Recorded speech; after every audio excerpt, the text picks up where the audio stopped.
Thank you. Welcome. I'm 20 years this show's been going on, so we're celebrating the 20th anniversary. And as well at Stone's RV, if you're not familiar, we're in New Glasgow. We have a location in Sydney. We're celebrating our 45th anniversary this year as an RV dealership. So they asked me to talk about solar this year. There's about 8 major components to solar that I'm going to talk about. Keep in mind that each component of those 8 we could probably have a healthy debate and talk about for hours if you're excited about solar like me. So with that said, if I move through it and you have any questions afterwards, see me. We'll do a Q&A, and if I can't cover it there, I will get back to you via email or a phone call so we can discuss it, okay? So yes, there's a lot to solar. It's growing. Before I begin, I would like to get your brains warmed up. What beverage does your solar panels consume?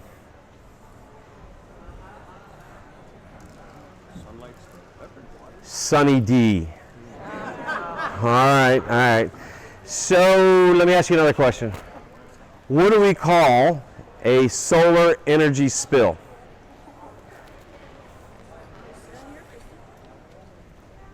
A nice day. Okay? All right. So you can see why I didn't make it in comedy. I'm just a service manager. So anyhow, I like to look at it, I start with this component always when I start discussing solar, and that's your batteries. The battery is like the fuel tank on your car. And just like the fuel tank on your car, it has a limited capacity what it can hold. And the more you drive, or the faster you drive, it loads and takes the gas out of your car. So it's the same way here with the battery. So it's very important I start with the battery. It's the primary carrier of the fuel, which we call amp hours, to run your RV through solar. And I'm going to go through the batteries, but you'll see where I stop, and I'll tell you what my recommendation is and why. Doesn't mean it's the gospel. There's a lot of things on the internet, but everything that I developed here, these 8 components, are the common questions I'm asked as a service manager and when I'm putting it together. So it's just the basics here. So start with the battery. Generally on a 17-foot, 19-foot trailer, you get a Group 24 battery. And you say, well, what's a Group 24 mean? So in the handout, I've had the sizes there. A Group 24 battery, on average, is about 80 amp hours. Again, that's the fuel. That's your tank. That's the fuel that's going to power your lights and run everything. So a Group 27 flooded acid battery is going to give you about 80 amp hours. You'll see some advertised at 85 and some advertised a little less, but on average, they're about 80. A Group 27 is a battery you're going to find on anything like 19 feet and up. That carries 100 amp hours on average. You're going to see that the battery has, you'll see some advertised 110, but on average, again, it's 100 amp hours to fuel everything.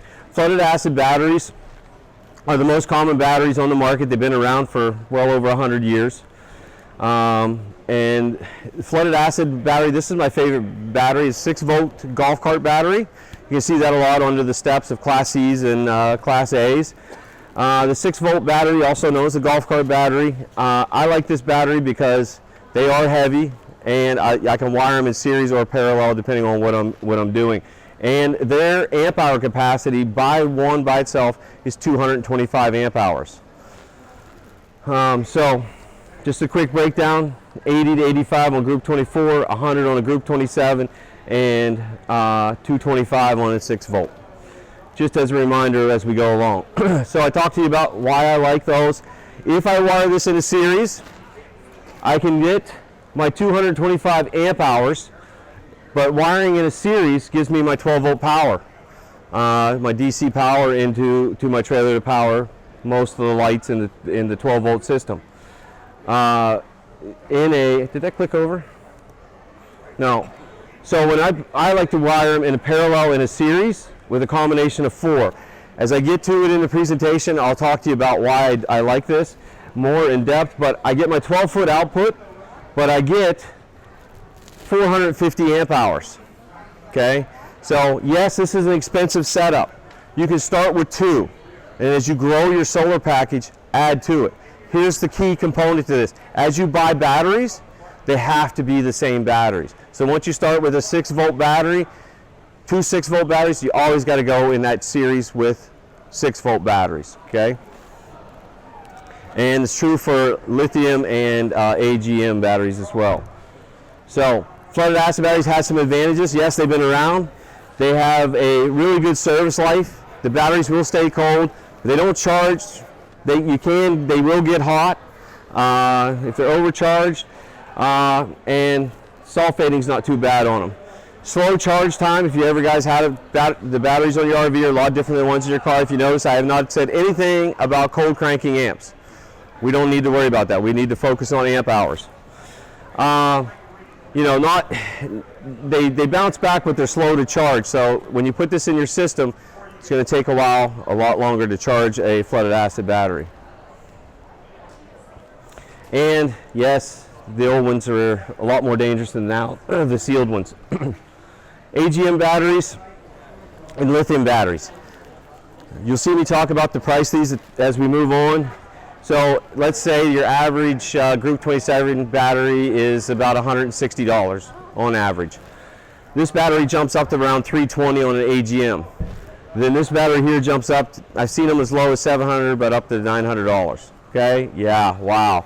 But the 6-volt batteries, flooded acid, are going to run in the 240 to 260 range on average. Okay, and you put two of those together, you get 500. Yes, sir. Curiously, the 6-volt batteries, what kind of form factor are they coming in? How do they compare to these 12 volts? Like, you're not going to fit 4 of these batteries, obviously, in the battery compartment of a normal trailer. No. Where are you going to store them? No, we're going to use the storage compartment behind. We have to build a rack and rack them inside there, so you do lose storage space. And that's the downside. I mean, if you're going to go hardcore, off the grid, boondocking, like a lot of these trailers you're going to see here today, when you walk through, they're already pre-wired for solar. That's typically for nothing over a 400 watt panel. Okay, I'm saying on average because I don't know all my competitors' trailers. But the system's not wired well enough if I was going to go up to like a 3,000 watt system. Okay, that's totally different. But if we're going, I'm trying to go from mild to wild. There's a lot that you can cover in that, but you can get two 6-volt batteries up front. If not, I go into the storage compartment right behind the battery tray. Okay, fair question. And it's a lot more weight too. So AGM batteries, spill proof. They charge 5 times faster. They got a great life cycle. So every time a battery goes down to 10.5 or less volts, it's got to be charged back up to 14.4 to give you your 12.6 volts. Okay, a lot of folks don't know that. These will charge five times faster. You know, they're vibration proof, so when you're going down the road, and we've had a lot of luck with these batteries, for the extra expense, it's there. But they are sensitive to overcharging. They're going to lose their life gradually, and then all of a sudden you're going to be out without even knowing. Well, it depends, because here's the thing, that's a good question. If people run those batteries without the proper switch, so let's say you have a pulse width modulation, which is what they call it, PWM, that does not regulate the voltage. It just acts as a switch, so it can send 18 volts.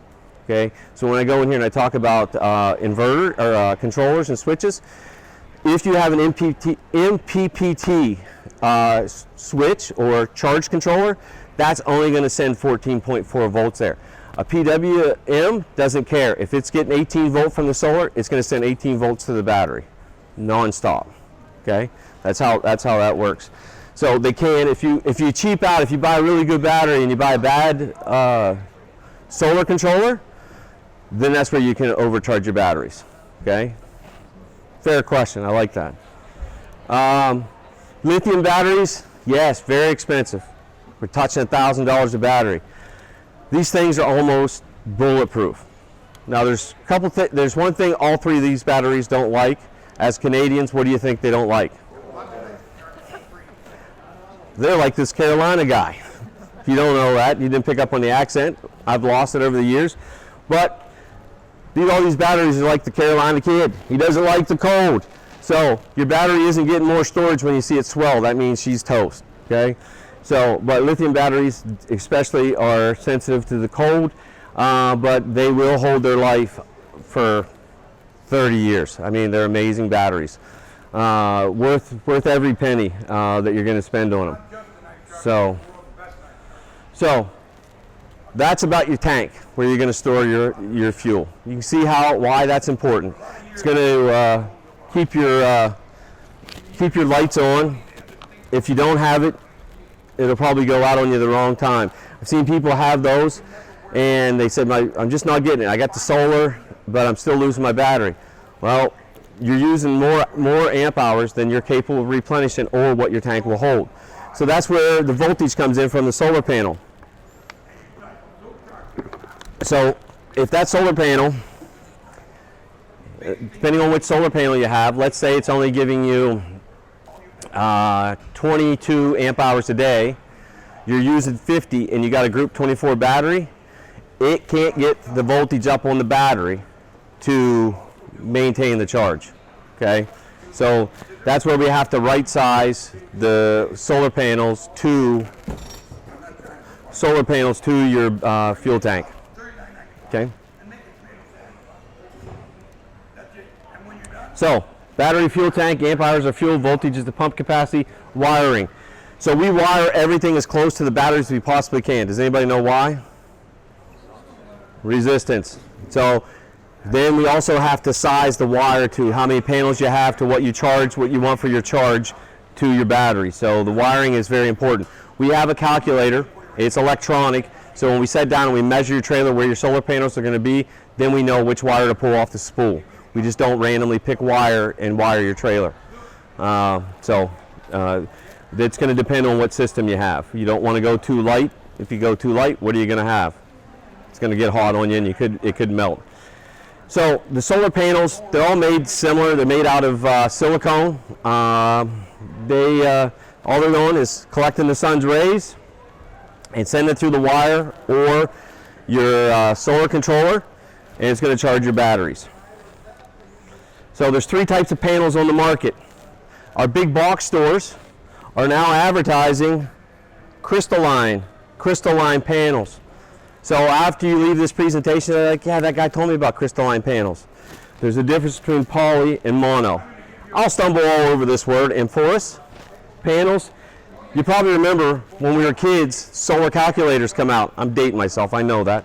So anyhow, when those solar calculators come out, that's what that little screen looked like in there, and they still do to this day. Okay? That's really, really old technology.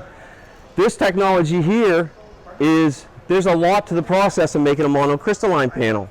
That they take the silicone blocks, pure silicone, and they cut it to get this to work. This is silicone. This silicone melted and poured to make that panel. This is a better panel, and I'll tell you why. Now, this is the least expensive on the market, but it's also the least effective. It requires a bigger surface area. It's 30% less efficient, and it was used a lot. But the thing that's crazy about those panels, they degrade in the sun. So the longer they're left out in the sun, the silicone degrades. So they're not effective, and the money's going away, then they become really, really inefficient. So mono, these guys are getting tricky with their poly too. They're going to go from blue, and you'll see some black poly out on the market. Okay? But the mono is going to have this shape, and they're going to be black. And basically they take, like I told you earlier, silicone bars, cut them down to make these panels, where this is melted and poured to make the wafers for the solar panels.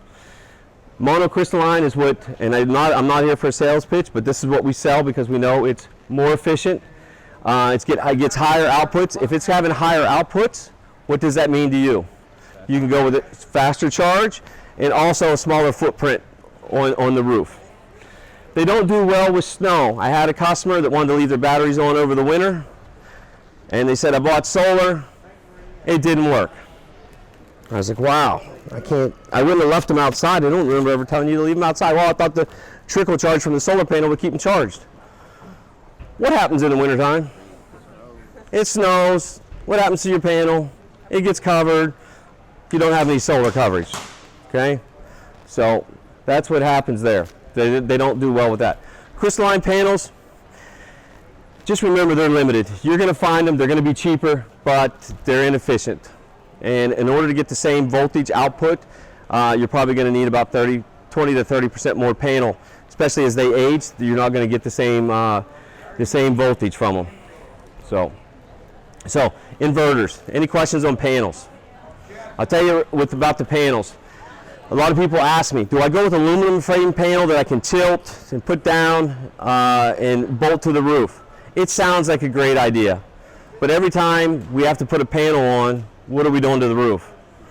We're going through it. If we ever want to take them off, which you can, you're going to have to go with die-cord tape and patch those holes. And you go to trade your trailer in or you go to sell it, you're going to have holes on the top of the trailer. Okay, so yeah, maybe that's great.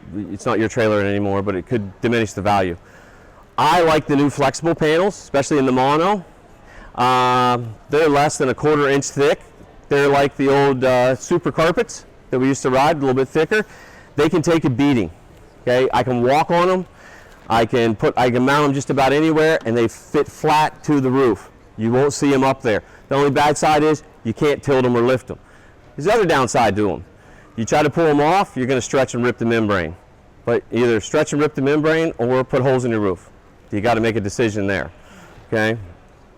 So any questions there on the crystalline, mono, or poly? Yeah, flex panels. Not that I've seen, no. If you're going with the mono, now you got to make sure that the panel, like, you can't pair an 80 watt panel to a 120 watt panel. They do vary in the size of the panel, okay? But generally they're between the 80 to 120 watt range.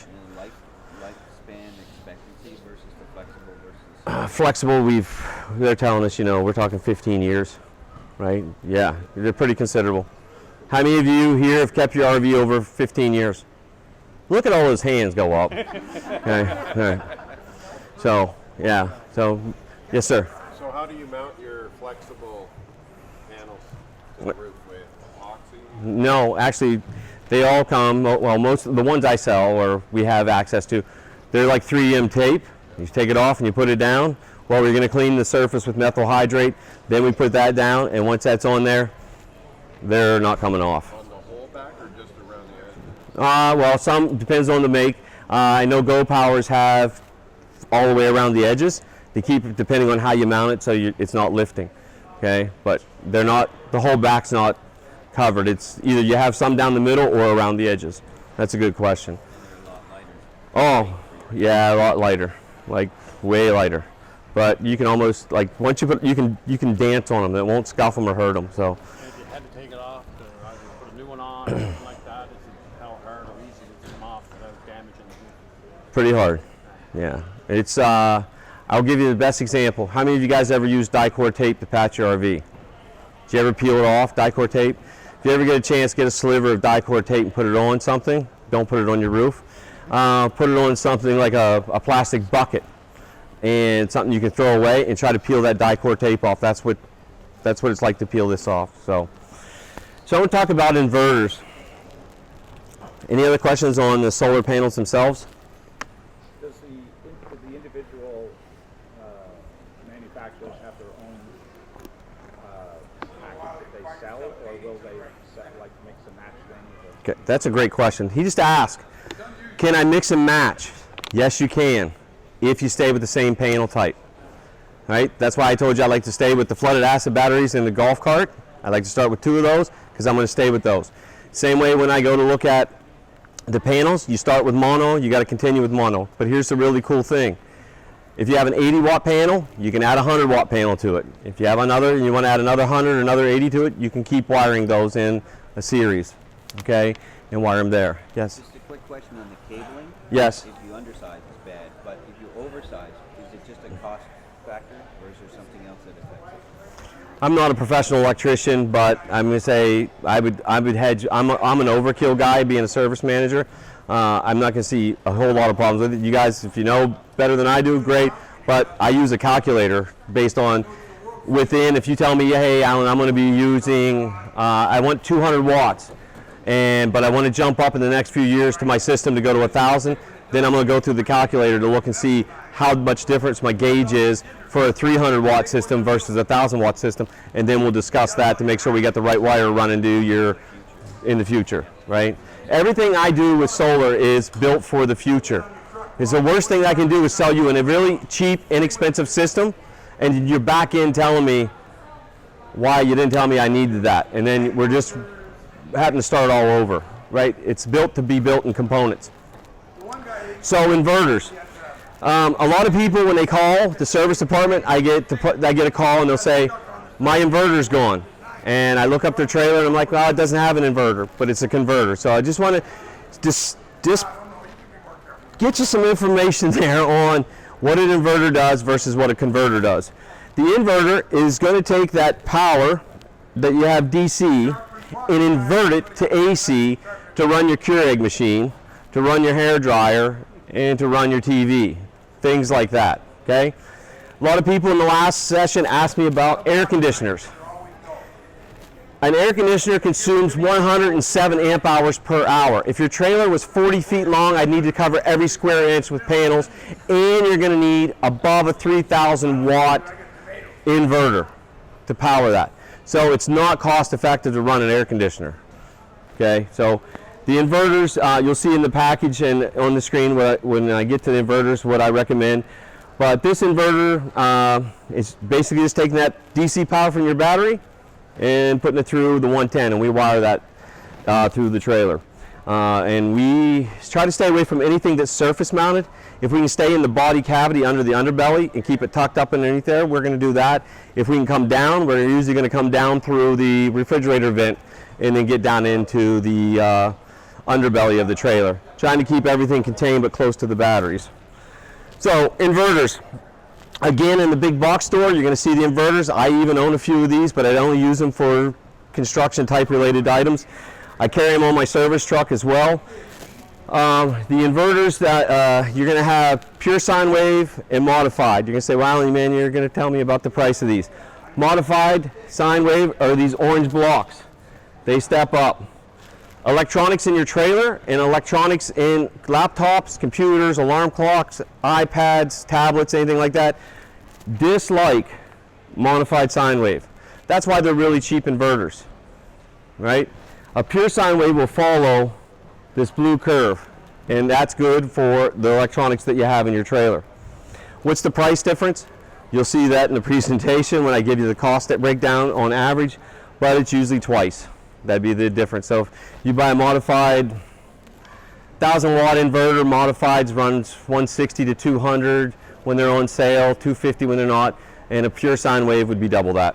Nobody here probably remembers them but me, but the TVs used to have a cathode ray tube in it, and the screen would go like that, and you'd have the dot in the middle. That's what those old TVs, they could handle the modified. Motors with brushes, like old drills and things like that had brushes in their motors, that's okay. Our alarm clocks, battery chargers, laptops, CPAP machines, any delicate electronics, they don't like the modified sine wave. And you know what, it may appear it's working fine, but they could overheat. I'm not trying to scare you, but I got to tell you, if I didn't, because I have people put these systems together all the time, and then they come in and want to know why it's broken. So pure sine wave, I told you, showed you the curve. Great for, if you're going to do it right and do it once. And your inverter, you know, always look for a CSA or a UL. Not here to sell it, mine are that way, but always look for that. Converters. Now we could talk all day about this, but the best way I can tell you is when you're plugged into shore power, your converter is now converting AC to DC and it charges your battery.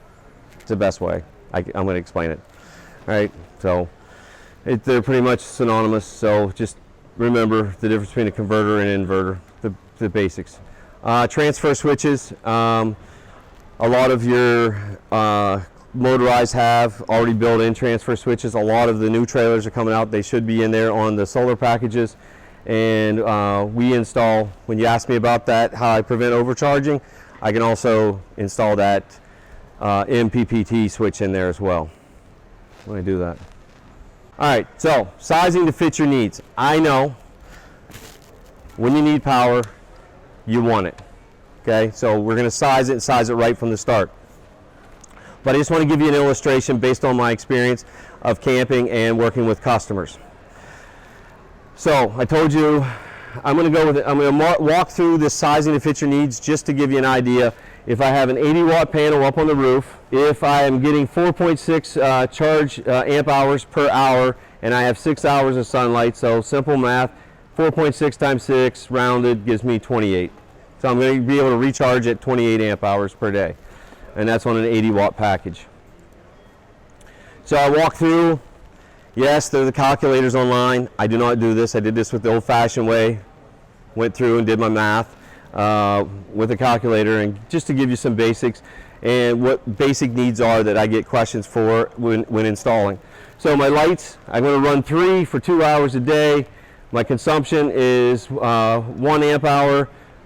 3 times 2 times 1 gives me 6 amp hours that I'm going to draw out of my batteries. Then I'm going to have my water pump. We're going to take a shower, we're going to wash dishes, do things like that. We'll run the pump, and it's I'm going to allow for a half hour.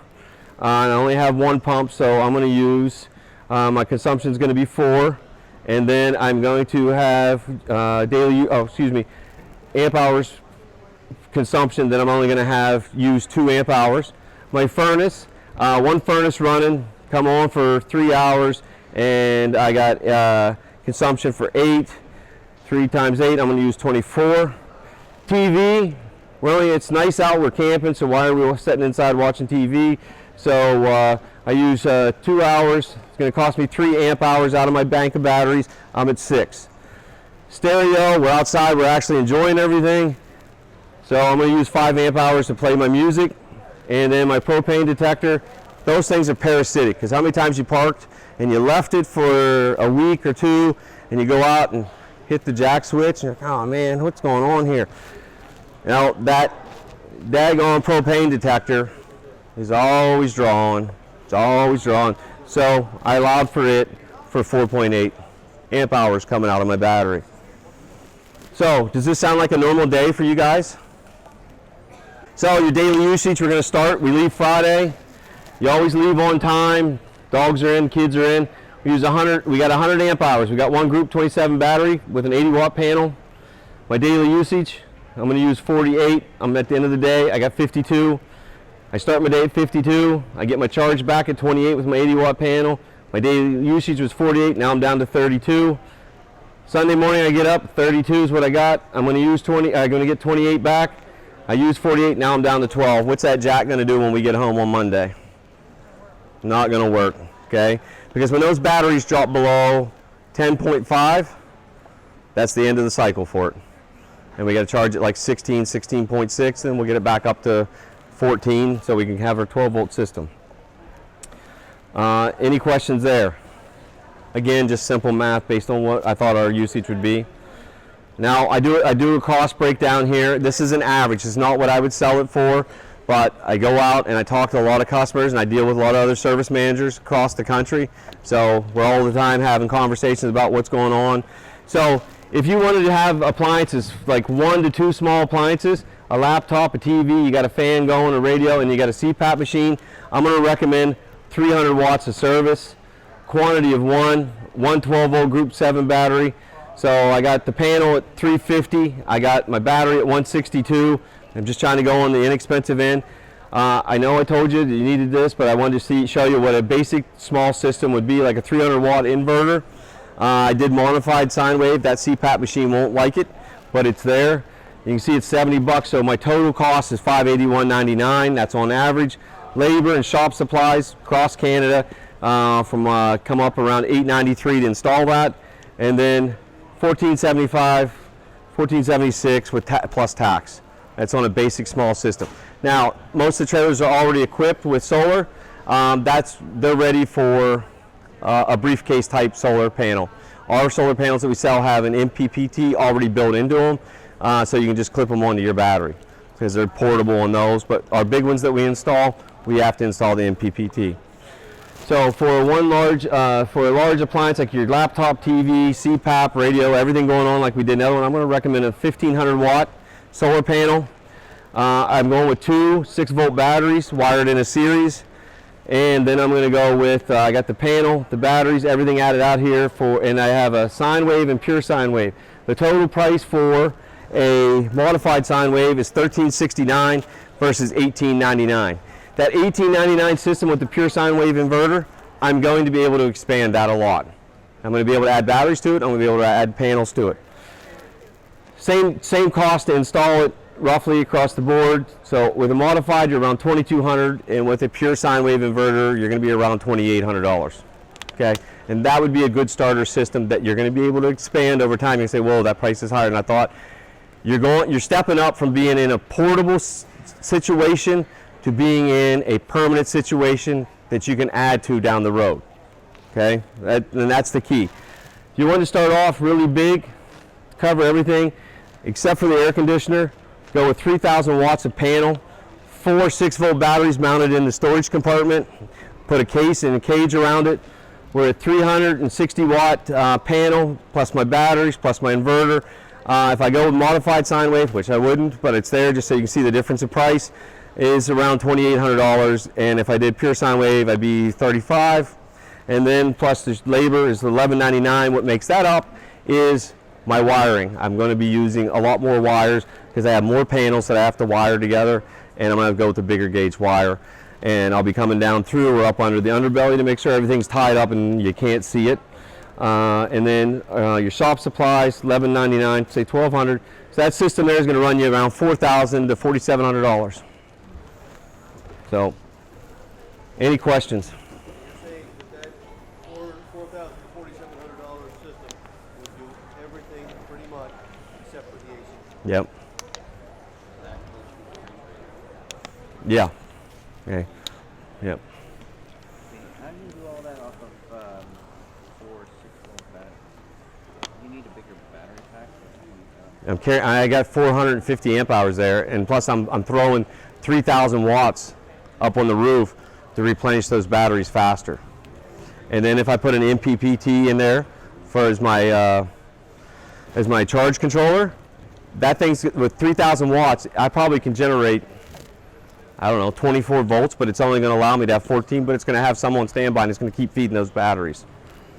But we're only going to get about 6 hours of good sunlight a day to do this, so that's why I went with 3,000 watt panels when I designed that system, just to come here and talk about it. Certainly everybody's needs are a little bit different and we can manipulate. We'll sit down, talk about what your needs are, and then break the components down. It's all about your budget and what you're trying to do. Like if you're going to try to go off the grid and for a longer time, I'll give you an example. And we wired one to run an air conditioner. Okay, he had no storage in the fifth wheel when we were done. It's full of batteries.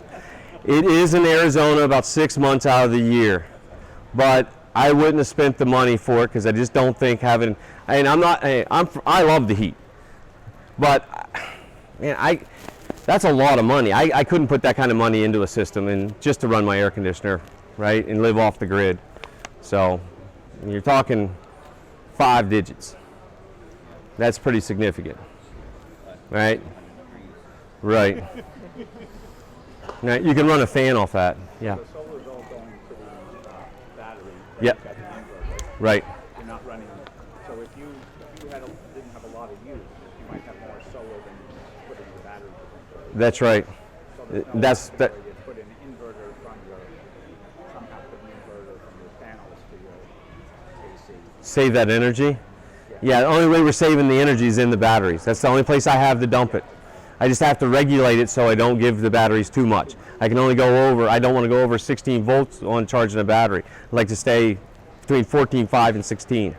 So that your only solution then is just adding the battery. That's right. But there's a part of the system that when the battery's full and you're using your refrigerator, It'll draw the sunlight in yeah, the daytime that's right. so that Okay. on a cloudy day the next day you're Right. okay. He had a really good topic. What he just asked was that energy when it spills out, that we have no place to park it, that usage that you're using during the day, so we go in and we run the water pump. Okay, it's not going to pull from the batteries, it'll pull from direct, right? Any other questions? I hope you found it informative. There's tons of stuff out on the internet. Some of it's really conflicting. What I'm trying to share with you is what do we do when we have someone come in and talk to us about solar. What we're going to do is sit down and say, where do you want to go? What do you want to do? I've been in every province. I've been in 42 states in the U.S., and I will tell you that the Maritimes is probably 100% the best place to live. I've been all over this part of the world, and I'm glad to be here. So, and that's a kudos to you guys. So, it's a great place. Any other questions? Yeah. Yeah. Just, Yes, sir. Thank you. Thank you, folks.